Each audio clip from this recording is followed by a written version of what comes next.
Warm greetings. Thanks for joining our Climate Action Assembly. This is our opportunity to make good on the common commitments made through the democratic process of General Synod resolutions. In essence, this is our opportunity to build our collective power to make a difference in this world. The plan for our assembly today is this. We're going to begin with some Climate Hope liturgy, composed by the ever so talented and poetically gifted Allison Sawtell. Sue Mueller will help with that. Sue and I will then give a briefing on our Climate Hope campaign, and that will feature some video testimony from one of our Climate Hope interns from this past summer. We'll then have some large group discussion before going into breakout rooms with some conversation prompts. After this, we'll wrap things up with a closing blessing from Allison. Let's start things off. Allison, go ahead and get us started. All right. Hope is the embodied action we take to transform hearts, minds, systems, and societies. Hope is not dependent on the final outcome. It is what propels us forward. Hope is our vision, fed by our imagination and our passion for a new and better world for all God's creation. People of God, let us gather here to worship, celebrate, and strengthen each other so that together we may truly be people of hope. Amen and amen. Amen. Thank you so much, Allison, for that beautiful liturgy to get us started. Now, I promise for our briefing today not to preach a sermon, but I'm going to follow a rule of thumb I have for preaching in my briefing today. The rule of thumb is this: for good news to truly be good, sometimes you have to hear the bad news first. I know this audience knows all about the bad news of the climate crisis. That's not what I'm going to talking about here. I want to begin specifically with a statistic about the voting landscape when it comes to addressing the climate crisis. Keep in mind that those running for office keep close track of what voters care about, and it does influence what they themselves prioritize. So here's the bad news. According to the Yale Program on Climate Change Communication, the climate crisis is just the 19th most important issue with voters, behind issues like improving roads and the budget deficit. Those of you who follow the work of the Environmental Voter Project can nuance our understanding of that statistic. They recently conducted research which found that young adults defy this trend. The climate crisis is not only a top priority for many of them, it's also a deal breaker. 40% of voters under 35 say they will only vote for a candidate that prioritizes climate action. This might make you wonder whether climate would sink even lower than 19th if one removes the younger voters being polled. So what are we to do with this bad news landscape as an election approaches? I know some of us are in congregations, not all of us are in congregations that think of themselves as being fairly progressive. But I would find it hard to believe that low prioritization of climate would not also be found across the breadth of even some of our more progressive churches. What are we supposed to do in this situation? In doing the Vote for Climate Hope campaign, one of the most exciting things I have seen in our churches over the past couple of months is how older members are impacted by younger members. In presentations at churches, members love seeing the slideshow of artwork by children and youth. They are visibly moved by it, and it shows and what they say afterward about how it impacts them. We know that the number one reason people of faith care about climate is that they care about their kids and grandkids. That's part of why we do the art contest. That's also part of why we had college interns speaking in UCC churches across the country all this past summer. I got wonderful feedback from churches on how their members were impacted by these younger voices, but the impact went both ways. Listen to what one of our summer interns had to say in this video of Kieran.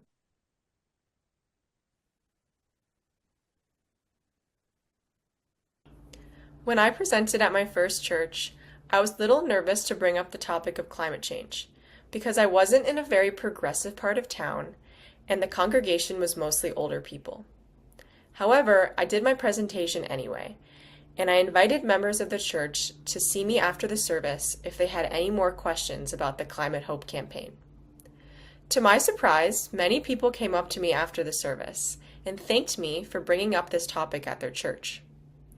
Many older people told me that I reminded them of their granddaughter, which is exactly who we want older generations to think of regarding the climate crisis. I felt so much more hopeful after this experience because I realized that people do want to help. Most just don't know how. This project felt like a big first step towards greater change in the community. We have the slideshow presentation that Kieran and others delivered this summer online. Maybe some of you have some young folks in your church that might deliver the same presentation. Churches are one of the few places where intergenerational bonds and interactions can be found in our society. This gives us an important opportunity to seize. That's good news.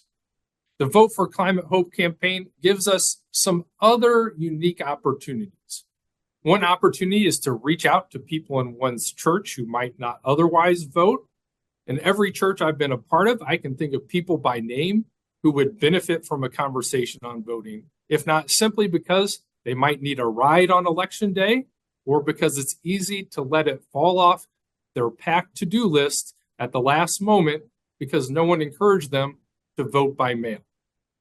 The pledge cards are conversation starters that can give people the help or the nudge that they need. That's good news.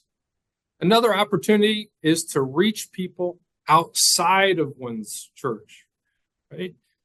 Churches should be launching pads into the world beyond our walls. That can be farmers markets, pride festivals, community events. Those can all be great places to collect voter pledge cards. We know people who care about the environment are actually less likely to vote in general. So going to places where you will find other environmentally minded people is actually a good strategy for finding low propensity or inconsistent voters. One person in the Cleveland area got permission to collect pledge cards in a local nature center. With the QR codes that are on the pledge cards, one can also think creatively. Community UCC in Raleigh, North Carolina is asking their colleagues beyond the UCC to put the QR code in their newsletters, and members are asking their college kids to share the QR code with their friends. Each of you can probably think of your own local opportunities to make the most of. I'm going to turn things over to Sue now so that she can speak to some of the resources available to congregations and some of the volunteer opportunities that exist to reach other congregations. I'll then come back to talk about one final opportunity that is good news, and that is at least as important as everything I have mentioned so far. So, Sue, I turn it over to you. Thank you, Brooks. As you know, the UCC Climate Hope Pledge Card campaign is an ambitious and exciting project, which is rooted in our decades-long work for climate and environmental justice. The Climate Hope Pledge Card campaign is part of an effort to save thousands of lives, addresses social inequities, and to get our church on track to meet its climate goals. We have already completed our first initiative this year, which is where the UCC children and youth from across the country participated in the Vote for Climate Hope art contest. And in that, they expressed their feelings about environmental justice, the climate crisis, and protecting the earth. The winning artwork by 12-year-old Charlotte has been printed on Climate Hope pledge cards. For help registering your church, we have developed a toolkit where you will find tips and best practices as well as how to register your church. Brooks will be posting the link to the toolkit in the chat. In the toolkit, you'll find best tips and best practices.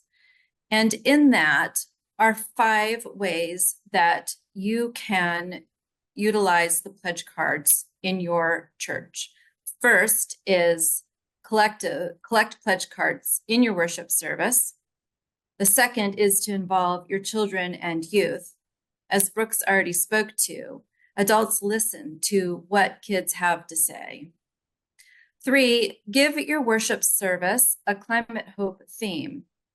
And we have just updated our liturgical resources, and some of which you have already heard when we opened by the Reverend Allison Sawtell. The 4th is to deepen engagement and broaden recruitment with a presentation to your church.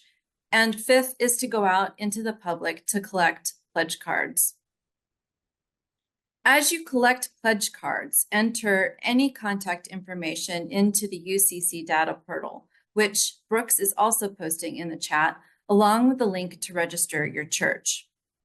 To register yourself and anyone who has made a pledge, open the Take the Climate Hope Voter Pledge page, fill it out with first, last, and email as directed, and then click Submit Pledge. You'll automatically be taken to a page thanking you to take the Climate Hope Voter Pledge, and from there, you'll be able to submit additional pledges. The Vote for Climate Hope campaign is gaining traction, but we need your help in bringing home our pledge card campaign.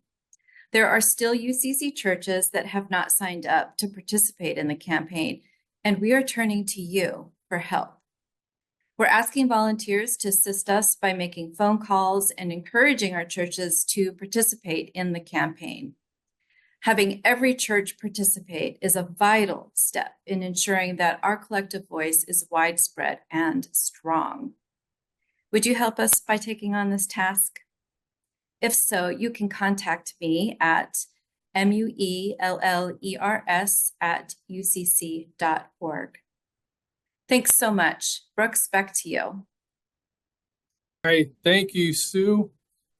While now is the time to focus on what can be done to collect as many cards as possible by November 1st, with the congregation that collects the most cards winning a pizza party and an automatic nomination for the Dolly Burwell Prophetic Action Award. I know that for some of you, it will be additionally motivating to know that what we do now will build toward another opportunity after the election. In recent years, social change advocates have seen an important development in their work, and organizations like the Sunrise Movement have exemplified this. In the past, get out the vote efforts and legislative advocacy efforts were often disconnected. They were even often done by separate organizations with a lack of integration between the two. All of that has changed for many organizations because it's realized how much these two activities reinforce and strengthen each other. We can't have the policies we want if we don't have elected officials who will pass the policies, or at least a chance of being persuaded into passing them. At the same time, after elections, we can't assume that those elected will act how they said they would act on the campaign trail, for better or for worse. Sustained accountability or protest, as the case might be, is needed.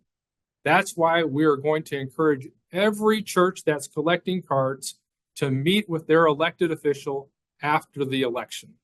It's an opportunity to let that official know how many pledges were made so that they know that their voters are prioritizing climate. And it's an opportunity to let that official know what policies you would specifically like to see. This election season and beyond, we truly have the opportunity to embody the good news our world so desperately needs. All right, well, let's bring things to a close. I'm going to turn things back to Allison to give us a closing blessing. Thank you to all for joining today. I appreciate the conversation. Thank you, Brooks and Sue, and tech support, Andrea. Hear now this blessing. Go out into the world, people of hope. Embody hope. Live hope. Even when it's hard. Even when you think hope is impossible. Hold on, move forward, and celebrate. For the God of new life and new creation moves with you. Your community of love and hard work moves with you. Go out in hope. Amen.